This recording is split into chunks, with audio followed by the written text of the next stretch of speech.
ಬೇರೆ ಟ್ವಿಟರ್ ಇದೆ. ಸೋಷಿಯಲ್ ಮೀಡಿಯಾದಲ್ಲಿ ಬಹಳಷ್ಟು ಪ್ರಪಂಚ ಮುಂದುವರೆದಿದೆ. ಆ ಟೆಕ್ನಾಲಜಿ ನಾವು ಕೂಡ ಬಳಸಬೇಕು. ಅದು ಅನುಕೂಲ ಆಗಿಲ್ಲ ಇಲ್ಲಿವರೆಗೆ ನಾವು ಬಳಸಲಿಕ್ಕೆ.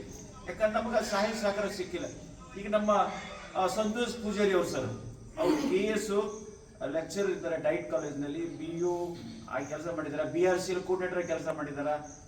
ಒಳ್ಳೆ ಶಿಕ್ಷಣ ತಜ್ಞರು, ಬಹಳ ಕ್ರಿಯಾಶೀಲವಾಗಿರ್ತಕ್ಕಂಥ ಸಂತೋಷ್ ಪೂಜಾರಿ ಅವರು ಬಂದ್ಮೇಲೆ ಅದು ನಾವು ಅದಕ್ಕೆ ಚಾಲನೆ ಕೊಡ್ಲಿಕ್ಕೆ ನಾವು ಅವ್ರು ಒಂದ್ಸಲ ಕೇಳ್ಕೊಂಡೆವು. ಈ ರೀತಿ ನಾವು ಮಾಡ್ಬೇಕಂತೇವ್ರಿ, ಇಲ್ಲಿವರೆಗೆ ನಮ್ಮ ಸಹಾಯ ಆಗಿಲ್ಲ ಅಂತಂದ್ರೆ, ಇಲ್ಲ ಸರ್ ನಾವು ಮಾಡ್ಕೊಡ್ತೀವಿ ಅಂತೇಳಿ ಅವ್ರು ವಿದಿನ್ ಒಂದು ದಿವಸದಲ್ಲೇ, ಒಂದು 2 ದಿವಸದಲ್ಲಿ ಆ ಚಾನಲ್ ಅಂದ್ರೆ ಯೂಟ್ಯೂಬ್ ಚಾನಲ್ ಕ್ರಿಯೇಟಿವ್ ಮಾಡಿ ನಮ್ಗೆ ಕೆಲವು ಫೋಟೋಗಳು ವಿಡಿಯೋ ಕೂಡ ಅದರಲ್ಲಿ ಅಪ್ಲೋಡ್ ಮಾಡಿದ್ದಾರೆ. ಹಾಗಾಗಿ ಈಗ ನಾವು ಜನರಿಗೆ ರೀಚ್ ಅಂದ್ರೆ ಹೋಗಿ ಮುಟ್ಟಿಸ್ತಕ್ಕಂಥ ಕೆಲಸ ಈಗ ನಮ್ಗೆ ಸರಳ ಆಗ್ತದೆ.